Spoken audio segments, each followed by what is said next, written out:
আসসালামু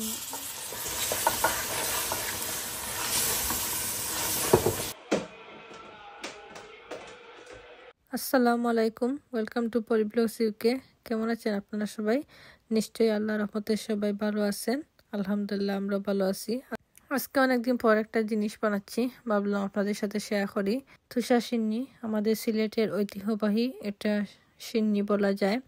যে কোনো মিলাদ মাহফিল বা দোয়া দুরুদ পড়ানো হলে দেখা যায় প্রায় সময় তুষার সিন্নিটা বাড়তি দেওয়া হয় সবাইকে।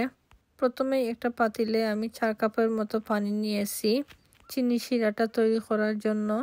পানির মধ্যে ডালচিনি, এলাচি, তেজপাতা দিয়ে 2 কাপের মতো দিয়ে দিলাম চিনি। শুধু চিনি, ডালচিনি, এলাচি, তেজপাতা দিয়েই, আর কিছু দিতে হবে না। নেড়ে বসিয়ে দিব চুলার উপর। এভাবে 2-3টা ফুটানো আসলেই গ্যাসটা অফ করে দেব।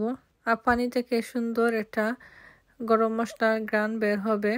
আমি কিন্তু একেবারে রেসিপির মতো A to Z মাপ দিতে পারছি না, কারণ আমি যেভাবে বানিয়েছি সেটাই আপনাদের সাথে শেয়ার করছি। এখন একটা বড় সরো পাতিল দেখে বসিয়ে দিলাম। প্রথমেই দিলাম 1 কাপ তেল। তেলের সাথে দিলাম সামান্য 1 চামচ ঘি একটু কমই দিব, কারণ পরে আবার ঘি দেব। চাইলে শুধু তেল দিয়ে করা যায়। এখানে আমি চায়ের কাপ দিয়ে 3 কাপের মতো ময়দা নিয়েছি। তেলটা সামান্য গরম হয়ে গেলেই দিয়ে দিব ময়দাগুলো। দিয়ে সাথে সাথে নেড়ে, ওই ময়দাটাকে কিন্তু ভালোভাবে নেড়ে ভাজতে হবে। যত বেশি কষ্ট করে ধৈর্য ধরে সময় নিয়ে ভাজবেন, তত কিন্তু সিন্নিটা দেখতে সুন্দর হবে আর সিন্নির আসল কালারটা চলে আসবে।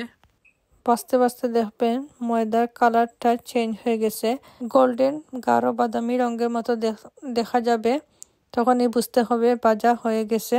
নাড়া কিন্তু বন্ধ করা যাবে না, তা না হলে নিচের দিকে পুড়ে যাবে, আর পুড়ে গেলে কিন্তু একেবারেই টেস্টটা নষ্ট হয়ে যাবে। দিয়ে দিয়েছি বেশ করে কিশমিশ, রেইজন। এই সিন্নিতে কিন্তু রেইজিনটাই বেশি দেওয়া হয়, ভালো লাগে খেতে। এখন এ পর্যায়ে কিন্তু আমার ভাজা শেষ। এখন পানি দিয়ে দেব। আর পানিটা দেওয়ার সময় খুবই কেয়ারফুল থাকবেন যেন ফুটে উপরে না পড়ে, সাবধানভাবে দিতে হবে। আর দেওয়ার সাথে সাথেই নাড়া শুরু করতে হবে, নাড়া কিন্তু স্টপ করা যাবে না, তা না হলে কিন্তু ময়দার জমাট বেঁধে যাবে। ময়দার পানির পরিমাণটা যে যতটুকু বানাবেন এর উপরেই নির্ভর করে। যতটুকু ময়দা নেবেন এর চেয়ে ডাবল পানি নেবেন। আমি কিন্তু আমার চোখের আন্দাজ দিয়েই পানিটা দিয়েছি, কোনো মেপে দেইনি। আর দেখুন যতটুকু ময়দা দিয়েছিলাম এর চেয়ে ডাবল হয়ে গেছে ফুলে। এই সিন্নিতে কিন্তু বরকত আছে। পানি একেবারে শুকিয়ে নিতে হবে।